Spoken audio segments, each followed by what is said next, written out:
Hallelujah. Yes, Lord, we love you, Lord.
धन्यवाद देते हैं सुंदर समय के लिए जो आपने हमें दिया है कि आपके पवित्र वचनों पर ध्यान कर सकें। मेरे मुख्य वचन और हम सबके हृदय का ध्यान आपके सम्मुख ग्रहण योग्य हो, यीशु नासरी के नाम से मांगते हैं, आमीन। आप सभी को एक बार पुनः जय मसीह की। प्रभु का अनुग्रह हम सबको मिला है कि हम इस प्रकार से आज फिर प्रभु के वचन पर ध्यान कर सकें, उसके नाम की स्तुति और प्रशंसा हो।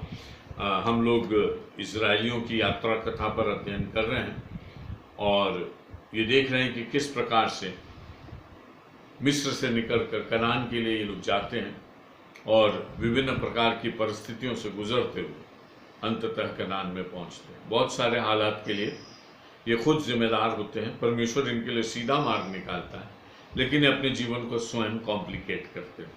यहोवा के सभी मार्ग सीधे हैं, लेकिन ऐसा अक्सर होता है कि हम लोग अपनी कमजोरियों और अपनी गलतियों के कारण यहोवा के सीधे मार्ग को भी हम कई बार कॉम्प्लिकेट करते हैं और उसे टेढ़ा कर देते हैं।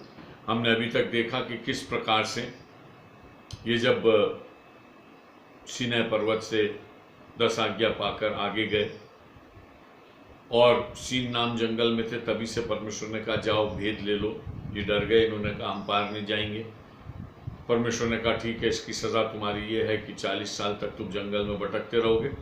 ये पीढ़ी पूरी ख़त्म हो जाएगी, उसके बाद नई पीढ़ी उस पार जाएगी। और ये जंगल में आते हैं और सबसे पहले ये एसावियों या एदोमियों को के देश से होकर गुजरना चाहते हैं। परमेश्वर कहता उनको छूना नहीं। एदोमी जो हैं वो मेरे प्रॉमिस्ड लोग हैं। एदोम मतलब एसाव, और एसाव को भी आशीष मिली थी इसहाक के द्वारा।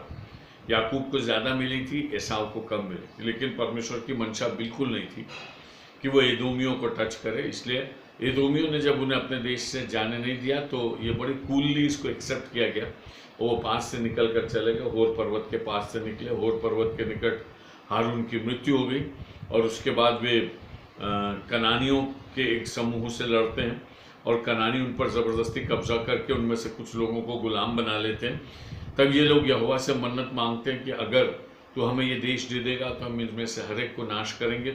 परमेश्वर ने इनकी आवाज़ को सुना और कनान का वो देश इन्हें दे दिया और इन्होंने उस पर कब्जा कर लिया। उसके बाद ये चले और आगे की ओर बढ़ते चले गए ताकि और अधिक सफ़र को आगे बढ़ाएं। तो रास्ते में कुड़कुड़ाने लगे, बहुत मुश्किल हो गई और परमेश्वर और मूसा और हारून के विरुद्ध फिर बोलने लगे। इस बार परमेश्वर ने विषैले सांप उनके बीच में भेजे। जंगल तो था, सांप तो होते ही होते थे, लेकिन अब अधिक सांप आए और इनको काटने लगे और ये मरने लगे। कोई मंत्र इन पर चलता नहीं था, कोई वश इनका चलता नहीं था। सांप को मार नहीं पाते थे, कुछ नहीं कर पाते थे। सांप इनको डसते जाते थे, ये मरते चले जाते। ऐसे समय में जब इन्होंने कुड़कुड़ाया बुड़बुड़ाया तो इनके पास कोई आसरा नहीं था, तो फिर वापस परमेश्वर की ओर लौटे। और जब लौटे तो मूसा से कहा मूसा हमारे लिए दुआ करो। मूसा ने दुआ की। परमेश्वर ने कहा एक विषैले सांप की प्रतिकृति बनाओ और उसे ऊंचे पर चढ़ा दो ताकि जो दूर से देखे वो उसका जहर भी उतर जाए। और उन्होंने विषैले सांप की एक पीतल की प्रतिकृति बनाई, उसको ऊपर टांग दिया और दूर से भी लोगों ने उसको देखा। ये परमेश्वर का सोल्यूशन था कि एक एक के पास न जाया जाए, क्योंकि समय कम था और जहर का असर हो रहा था। जो जहाँ था वहीं से अगर सांप को देख ले तो बच जाए। और ये सिमिली थी जो कि हमें नए नियम में कुरिन्थियों के 10वें अध्याय में भी और यूहन्ना के 3:14 में भी यीशु मसीह स्वयं यूहन्ना 3:14 में तो स्वयं कहते हैं कि जैसे मूसा ने पीतल का सांप जंगल में ऊंचे पर चढ़ाया था, वैसे मनुष्य का पुत्र ऊंचे पर चढ़ाया जाएगा और बहुतों के अनंत जीवन का कारण बने। यूहन्ना 3:14 में परमेश्वर ने लिटरली यीशु मसीह ने इस एपिसोड को उठाकर और उदाहरण दिया। लेकिन इजरायली उस सांप की पूजा करने लगे। लगभग 600 साल तक वे उसकी पूजा करते रहे। दूसरे राजा की पुस्तक में हम पढ़ते हैं, मैंने आपको बताया था पिछली बार, दूसरे राजा की पुस्तक उसका 18वां अध्याय और उसका 4था वचन, जहां हिजकिय्याह राजा ने वो पीतल के सांप को ख़त्म किया और हमेशा के लिए मिटा दिया।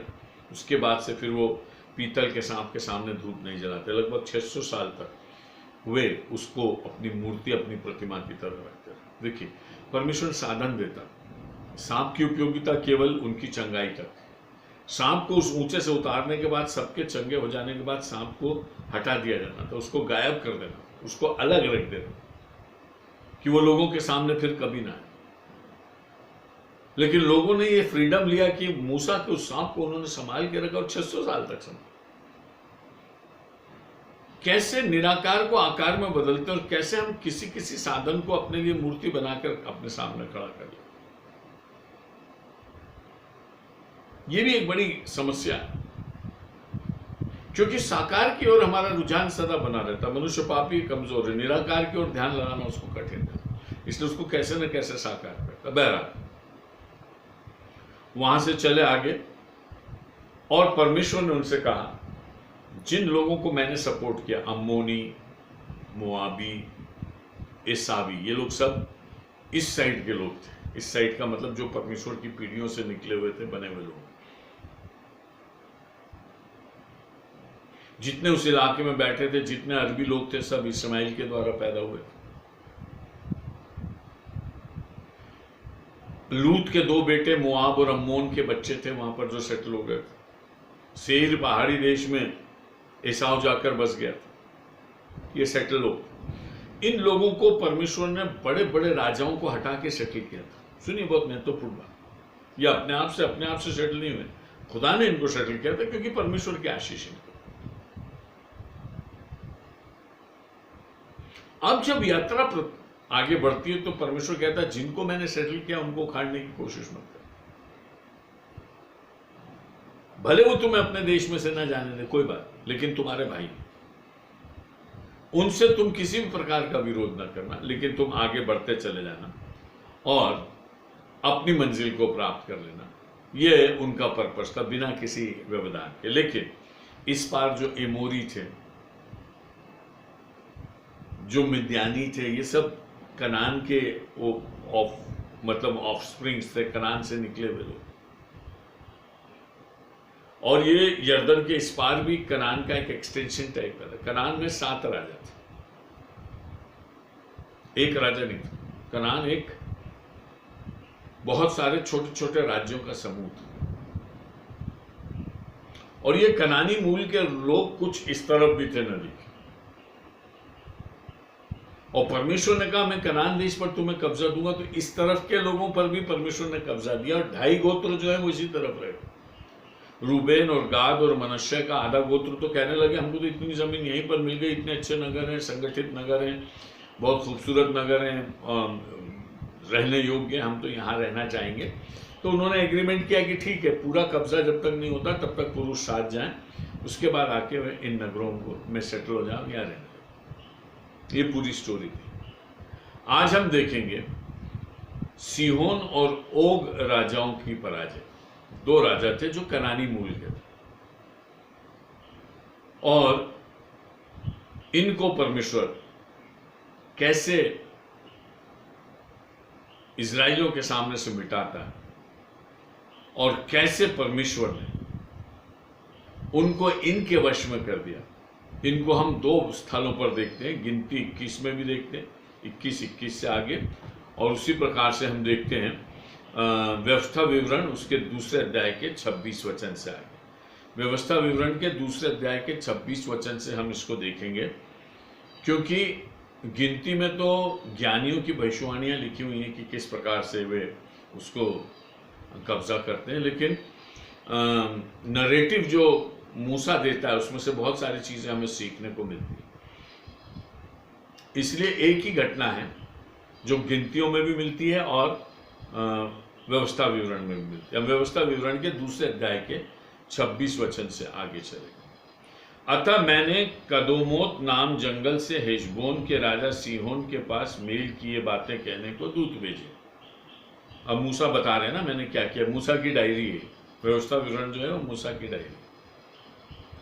तो इन्होंने पहले से दूत भेजे हेशबोन के राजा सीहोन के पास, बड़ा राजा था, महत्वपूर्ण राजा। मैंने संदेश ये भेजा कि मुझे अपने देश में से होकर जाने दे, मैं राजपथ से चला जाऊंगा और दाहिने और बाएं ना मुड़ूंगा। तू रुपया लेकर मेरे हाथ भोजन वस्तु देना कि मैं खाऊं, और पानी भी रुपया लेकर मुझको देना कि मैं पीऊं, केवल मुझे पांव पांव चले जाने दे। अब मूसा उनको एक संधि की ऑफर भेजता है कि मैं तुम्हारे देश से निकल जाना चाहता हूं, मुझे आप जाने दो। अब क्या हुआ कि इनकी आदत थोड़ी बिगड़ी हुई थी, क्योंकि एदोमियों ने जब नहीं जाने दिया तो मूसा सीधे सीधे साइड से निकल गए। एदोमियों को तो परमेश्वर का प्रश्रय था, लेकिन सिहोन को परमेश्वर की कोई प्रश्रय नहीं था, इनका तो कब्जा जाना ही था। तो शायद इन्होंने एदोमियों के पैटर्न पर काम करना शुरू किया। मूसा कह रहा मुझे जाने दो, मैं तुम्हें नहीं छेड़ूंगा, मैं तुम्हारे देश पर कब्जा नहीं करूं। यह मूसा की ऑफर थी, लेकिन परमेश्वर की मनसा कुछ और थी।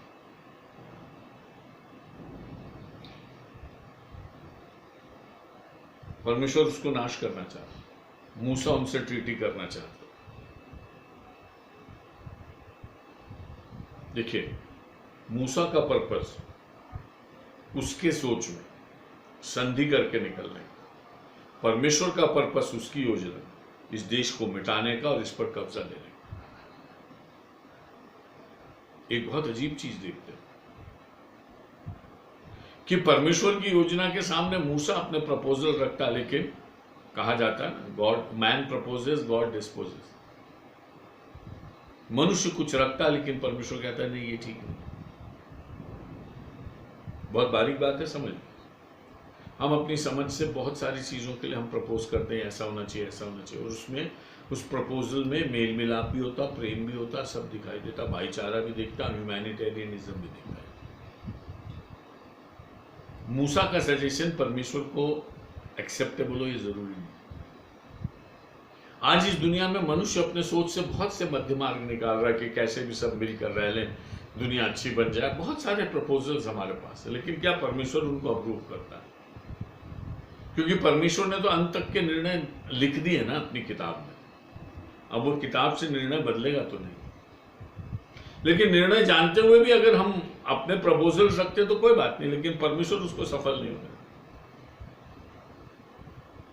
वो मनुष्य की युक्ति को अपने सामने कभी भी सफल नहीं होने देता, क्योंकि उसका नाम अद्भुत युक्ति करने हारा पराक्रमी परमेश्वर, अनंत काल का पिता और शांति का राजकुमार है। यशायाह नबी की पुस्तक 9 अध्याय। युक्ति उसी की चलती। बहरहाल तू रुपया लेकर ले 29 वचन, जैसा सेईर के निवासी एसावियों ने और आर के निवासी मोआबियों ने मुझसे किया, वैसा ही तू भी मुझसे कर। इस रीति से मैं यर्दन पार होकर उस देश में पहुंचूंगा जो हमारा परमेश्वर यहोवा हमें देना चाहता है। अब यहां मूसा कोट भी कर रहे हैं, जैसे एसावी और जैसे मोआबी वैसे तुम गलत। एसावी और मोआबियों पर परमेश्वर का प्रश्रय था। एसाव इजाक का बेटा था, मोआब लूत का बेटा था।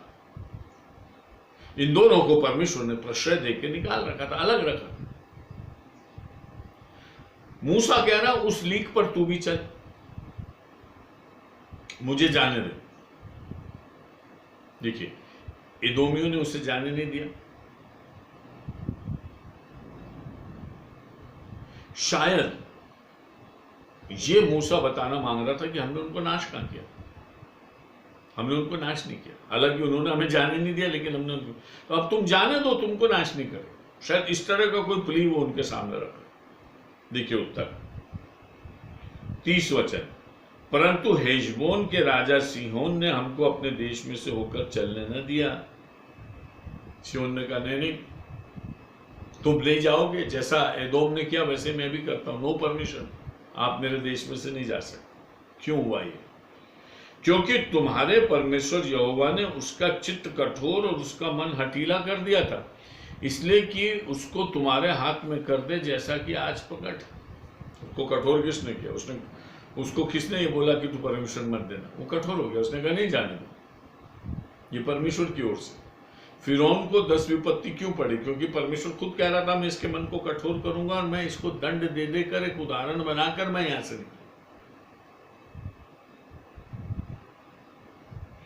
तो परमेश्वर न केवल अपने कार्य को पूरा करता है, लेकिन शत्रु की मनसा को भी वो अपने हिसाब से मोड़ देता है, जो उसको करना उसके हिसाब से। यहां इवेंट इंपॉर्टेंट नहीं है, या परमेश्वर की मनसा इंपॉर्टेंट। मनुष्य वही करेगा जो परमेश्वर चाहेगा। मनुष्य अपनी ओर से कुछ नहीं कर सकता, इसको समझ लेना जरूरी है। सिहोन अन्य जाति है, सिहोन यहोवा का मानने वाला नहीं है, लेकिन सिहोन को परमेश्वर, सिहोन के मन को परमेश्वर कंट्रोल कर रहा है, क्योंकि वो अपनी प्रजा को चलाना चाहता है। हालेलुया। वो दुष्टता को भी, दुष्ट के अंदर कुटिलता को पैदा करने वाले भी परमेश्वर। यशाया 45 देख लीजिए, ताकि वो अपने मन की इच्छा को पूरी करे। अंत के समय में हम एंटी क्राइस्ट का और शैतान का बहुत तांडव देखेंगे। वो अपनी ओर से नहीं कर पाए, परमेश्वर ऐसा वातावरण करे, क्योंकि वो उसको अंत में हराना चाहता और उसको अंत में वहां पहुंचाना चाहता जहां वो उसे भेजना चाहता। देखिए, परमेश्वर न केवल मेरा और आपका डेस्टिनेशन तय कर रहा है, वो शैतान का भी कर रहा है। बहुत महत्वपूर्ण है, और दोनों को अपने डेस्टिनेशन पर पहुंचा, हमें वो अपने स्वर्ग में लेकर जा रहा।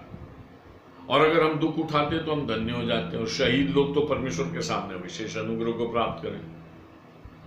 तो परमेश्वर एक ही घटना से अपने स्वर्ग में पवित्र लोगों को तैयार कर रहा, वहीं उसी घटना के द्वारा वो शैतान के आग की झील में जाने की व्यवस्था को पूरी कर रहा। उसका डेस्टिनेशन क्या है? शैतान स्वर्ग नहीं है, वो स्वर्ग से गिराया जाएगा, पृथ्वी से गिराया जाएगा, और वो आखिर में आग की झील में डाला जाएगा। एक समय में दो सफर चल रहे हैं। चर्च स्वर्ग की ओर जा रहा है और शैतान नरक की ओर जा रहा है, और दोनों को परमेश्वर मैनेज कर रहा है। हालेलुया। एक ही समय में दो सीन चल रहा है। परमेश्वर की प्रजा कनान की ओर जा रही है और सिहोन विनाश की ओर जा रहा है, और सीन एक ही, और दोनों पर्पस पूरे हो। हालेलुया। परमेश्वर का वचन दो धारी तलवार है, ड्यूअल पर्पस को सॉल्व कर, ये उसकी ब्यूटी है। यहां पर लिखा है, और यहोवा ने मुझसे कहा, सुन, मैं देश समेत सिहोन को तेरे वश में कर देने पर उस देश को अपने अधिकार में लेना प्रारंभ कर, शुरू कर, बिगिन कर, तू बिगिन कर। इसने मना कर दिया मेरे देश में से नहीं जाना। इसका यह मतलब नहीं कि तुम दाएं बाएं चले जाओ जैसे एदोम के समय में किया। नहीं नहीं, ये डिफरेंट लोग हैं, इनको मुझे नाश करना है, इसलिए मैंने इसको कटोरा। इस पर तू कब्जा लेना शुरू कर, अब तू अपना पोजीशन शुरू कर। तब सिहोन अपनी सारी सेना समेत निकल आया और हमारा सामना करके युद्ध करने को यहस तक चढ़ाया, और हमारे परमेश्वर यहोवा ने उसको हमारे द्वारा हरा दिया, और हमने उसके पुत्रों और सारी सेना समेत हमने उसको नाश कर दिया। और 36 वचन तक लिखा, स्त्री बाल बच्चे जो भी कुछ था वो सब हमने नाश कर दिया, और उनकी सारी संपत्ति हमको मिल गई। और उन्होंने यहाँ पर कहा 36 वचन के अंत में, गिलाद तक कोई नगर ऊंचा न रहा जो हमारे सामने ठहर सकता था, क्योंकि हमारे परमेश्वर यहोवा ने सबों को हमारे वश में कर दिया। परमेश्वर ने सब कुछ हमें दे दिया। ये लोग बहुत जाड़े लोग थे, मजबूत लोग थे, अपनी शक्ति पर घमंड करते। कनान देश में नपीली लोग और ऐसे लोग थे जिनका स्टैचर बहुत बड़ा था। ओग की तो चारपाई का साइज दिया गया।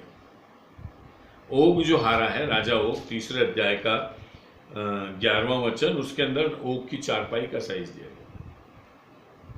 साधारण पुरुष के हाथ के हिसाब से उसकी लंबाई 9 हाथ की और चौड़ाई 4 हाथ की थी। 9 हाथ लंबी उसकी खाट थी, 4 हाथ चौड़ी थी, उस पर ओग सोता था। गोलियत से भी विशाल था। ये रिवेलेशन है परमेश्वर। ये लोग कोई कमजोर लोग नहीं थे, लेकिन जब परमेश्वर आगे आगे चलता, लिखा परमेश्वर ने, मैंने उनके मन में एक भय समवा दिया। और कल मैंने उसी बात से खत्म किया था कि कैसे लोगों के अंदर भय समा जाता था और डर के कारण वो हार जाता।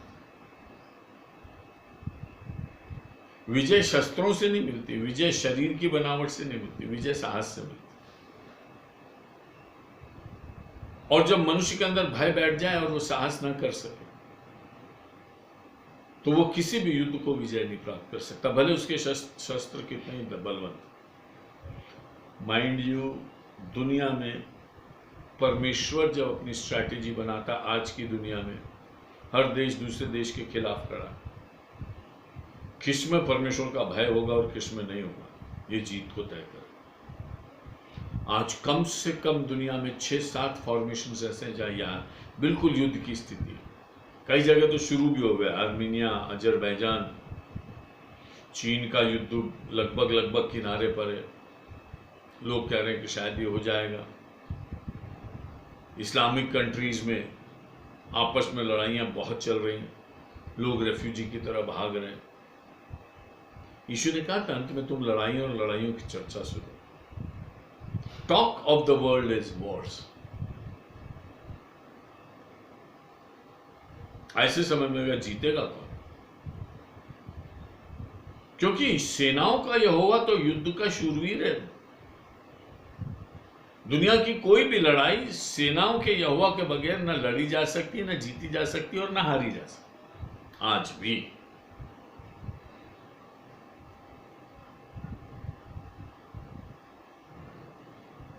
इसलिए वो स्ट्रैटेजिस्ट की तरह एक वॉर को आगे बढ़ा।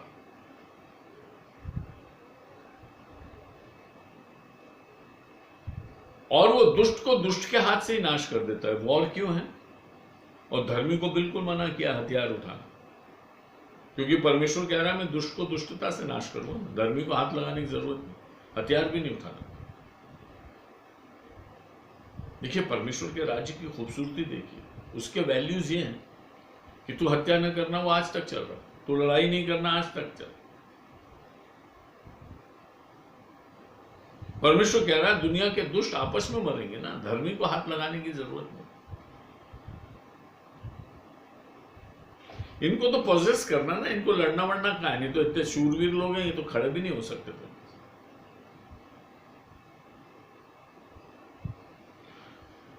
इज़राइल की यात्रा कथा मुझे और आपको ये बताती कि मनुष्य की सारी योग्यता बिना किसी काम किए जब तक परमेश्वर उसके साथ, और परमेश्वर अयोग्य को भी उठाकर और बड़ी विजय दिला। ये पूरी स्टोरी इसकी, और यही यीशु मसीह में आज मेरे और आपके लिए भी। कहां रहा ज्ञानवान और कहां रहा शूरवीर? परमेश्वर ने जगत के मूल को कि ज्ञान वानों को लज्जित कर। यह है परमेश्वर का वचन जो मेरे और आप। इसलिए परमेश्वर का वचन मुझसे और आपसे कहता है। दूसरे राजा की विजय को आज देखेंगे। जब हम मुड़कर बादशाह, अब लड़ाई तो जीत ली इन्होंने। 37 वचन, दूसरा अध्याय 37 वचन। परंतु हम अम्मोनियों के देश के निकट वरन यब्बोक नदी के उस पार जितना देश है और पहाड़ी देश के निकट जहां जाने में हमारे परमेश्वर यहोवा ने हमको मना किया था, वहां हम नहीं गए। 37 वचन बहुत इंपॉर्टेंट है। यहोवा ने कहा अम्मोनियों के देश में जाने की जरूरत नहीं, सिहोन के देश में घुस जाओ, उस पर कब्जा कर लो, अम्मोनियों को टच नहीं करना, उधर मुड़ना ही नहीं। अम्मोनी कौन थे? लूत के पुत्र। बार बार हम इसको देख रहे हैं कि परमेश्वर क्लियर डिस्क्रिप्शन कर रहा है, किससे लड़ना है, किस में जाना है, कहां नहीं जाना है। परमेश्वर सब प्लान करके उन्हें बता रहा। राजा ओग की पराजय। तब हम मुड़कर बाशान के मार्ग से चल चले, और बाशान का ओग नाम राजा अपनी सारी सेना समेत हमारा सामना करने को निकल आया कि इद्रई में युद्ध करे। ये मैं व्यवस्था विवरण 3 अध्याय 1 वचन आपके लिए पढ़। तब यहोवा ने मुझसे कहा उससे मत डर, क्योंकि मैंने उसको सारी सेना और देश समेत तेरे हाथ में किए देता हूं। देखिए फिर मैं आपको रिपीट कर रहा हूं। मूसा बहुत सारे मिरेकल्स को अपनी आंखों से देख रहा था, अपनी लाठी के दम पर देख रहा, लेकिन मूसा इसके लिए विशेष रीति से नहीं जाना जाता। मूसा इसके लिए जाना जाता है कि मूसा को क्या होने वाला है वो सब परमेश्वर बताता है। आज भी चिन्ह और चमत्कार अपनी जगह, लेकिन जैसा आमोस नबी की पुस्तक में लिखा है, परमेश्वर अपने लोगों को बताए बिना कुछ नहीं करता। ऐसे नबियों की जरूरत है जिनको परमेश्वर ये बताए कि ये क्या होने जा रहा है और इसका रिजल्ट क्या हो। सिहोन के लिए परमेश्वर ने बता दिया कि मैंने इसका मन कठोर किया, मैं तुझे दूंगा ये देश। सो मूसा को क्या करना? कुछ नहीं करना, अपने लोगों से कहना ये देश खुदा ने हमको दे दिया, चलो जाओ ले लो, इसको कब्जा करो, ये तो गिरते जाएंगे, ये खड़े नहीं रह सकते। जब योनातान अपने शस्त्र ढोने वाले के साथ चढ़कर और राजा के डेरों में चला गया, तो लिखा है कि लोग गिरते जाते थे और योनातन का दास उनको मारता जाता था। लड़ाई का हूं, शूरवीर गिर रहे हैं, वो तलवार से मार रहा है। योनातन का दास। जब परमेश्वर अपनी युक्ति करता है तो कोई खड़ा नहीं रह सकता। अंत के दिनों में बाबुल नगर को 10 राजा ही मारेंगे, किसी और की जरूरत नहीं। बाबुल नगरी को 10 राजा नेस्तनाबूद करेंगे। और जब हरमगिदोन का युद्ध होगा तो लोगों के शस्त्र आपस में चलने लगेंगे, लोगों को पता ही नहीं पड़ेगा हम एक दूसरे को क्यों मार। मति भ्रष्ट होना।